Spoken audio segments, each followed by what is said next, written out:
about the JavaScript variable today. So JavaScript variable is simply a name of a storage location. So when we create a variable with some value, right? So it means we are storing that value into some storage location. Creating a variable, we follow some set of rule and regulation. For example, how to create a variable.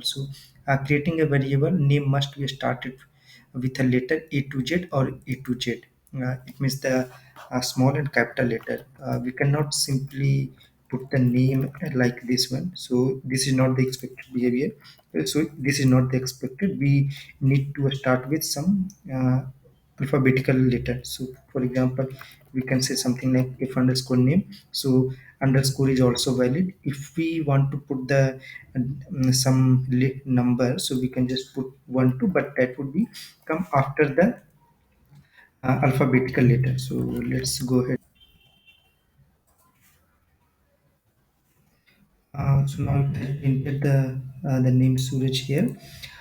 So JavaScript variable are also the case sensitive. Let's assume we put it, a small x, and then we have entered the capital X, and here we want to put the AJKUMAR. So when we put the when we try to print the capital X, so we will get the Suraj Kumar. When we put the normal small x, so here we will get the Kumar, right? So you see the we have a first we have created the x variable with the small x, and then we have created the capital X with the variable Suraj Kumar, and you see that both have different location to store, and we can see that it has printed the different value here. So after discussing the variable, we will discuss now the let. It is the old day before ES6 JavaScript. We were heavily using the variable, but after the ES6, now the JavaScript have introduced the let and const keyword. So in the variable, we can redeclare the variable name.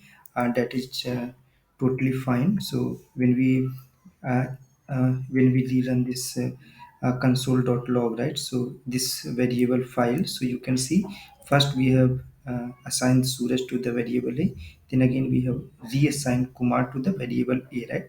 So it is not giving a error, but when I use the let here, so you can see, right, they are giving the a, like we cannot redeclare the variable a, right? But when I remove this one, right, so it's like we are not redeclaring, but we are reassigning the value, right? So now you can see it is working fine, right? So now they do not have any issue. But in case of const, right, if you use the const, so you can see now when I will run this variable, right? So now you see they have error, because we cannot reassign the constant. So what we have to do, we just have to remove this because it won't allow this one. And now so now you see that now it has printed properly.